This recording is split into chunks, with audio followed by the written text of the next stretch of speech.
Today we are going to explore 5 everyday situations that act as real-life tests for people with strong narcissistic traits. Tests they almost never pass. These are situations that most of us handle without much thought, but for a narcissist, they're genuine challenges they often try to avoid at all costs. Hi, I'm Darina, a practicing therapist in Australia. Let's get started. The first test that no narcissist can pass is sincere self-awareness or self-accountability. Here is how self-criticism usually works for well-adjusted, emotionally mature adults. As kids, we learn limits and boundaries from our parents. What's okay, what's not.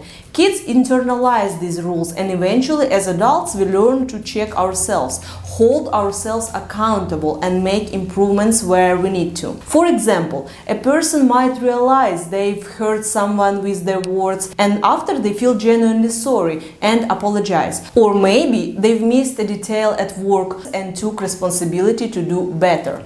Self-criticism is part of healthy self-regulation, but for a narcissist, self-criticism is like a kryptonite. Narcissists use a psychological defense called splitting, where they only acknowledge the ideal, perfect version of themselves. Anything less they try to ignore or even deny. Why? Because many narcissists didn't receive unconditional love or acceptance from their parents, so they lack a stable sense of self-worth. They rely on external validation, feeling okay only if others approve. Criticizing themselves even a little feels like a huge risk because it could lead them into what's called a narcissistic crisis, where they start doubting if they're even worthy of love or respect. So when they mess up, they'll blame someone or something else, circumstances, fate, other people. If they say something hurtful and notice the other person is upset, they'll think they're just too sensitive. In their mind, the problem isn't them, it's always someone else. The second test that no narcissist can pass is helping others without expecting anything in return.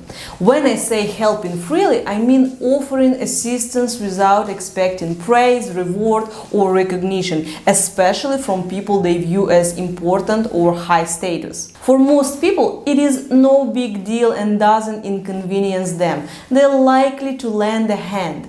It's part of our social nature. For instance, if you're in the city and see someone lost, you'll probably give directions if you are not in a rush. Or if you notice someone struggling with a heavy stroller, you might offer to help.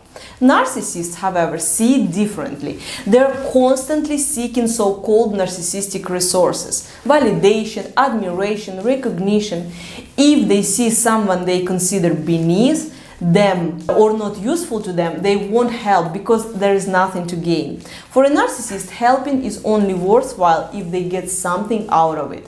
They might think, why should I help this person? What's in it for me?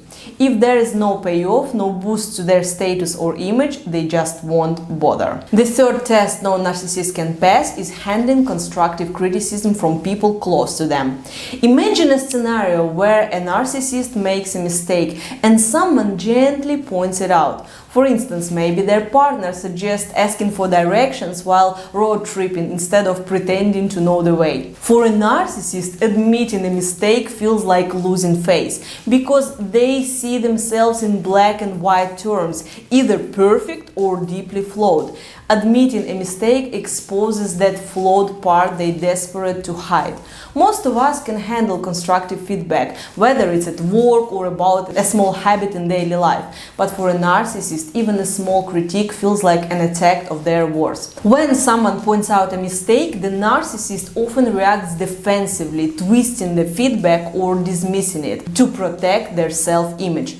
Instead of thinking, I could improve here, they'll see it as a threat and shut down, or oppositely, lash out at you. And the fourth test that no narcissist can pass is genuinely acknowledging another person's success, especially if that person is close to them.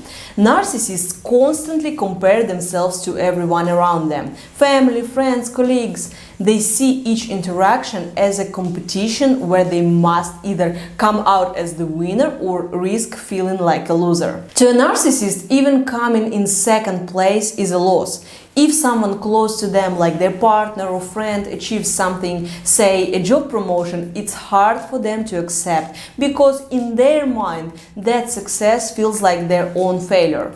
Sometimes they'll reluctantly acknowledge someone's success, but only if they can take partial credit of it. For example, if their partner gets promoted, they might say, well, that's only because I supported them. Or if a colleague earns recognition, they'll claim it was only possible because of their own contributions.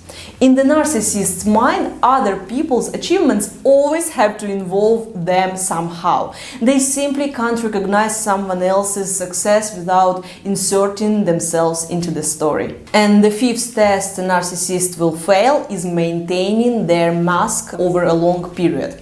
At first, they might present a charming, idealized version of themselves, kind, generous, even humble. But as time goes on, their true nature starts to show through, especially when they're challenged or don't get the admiration they crave. Over time, you'll start to see patterns of passive aggression, gaslighting, criticism, and victim blaming. These are cracks in the mask they can't keep up forever. So if you're in a relationship with a narcissist, keep in mind that what you're seeing in the early stages may not be who they really are. The mask will eventually slip. If you're curious to learn more about the different masks narcissists wear, click here to watch this video on that topic. Look after yourself and your loved ones, and I will see you in next videos.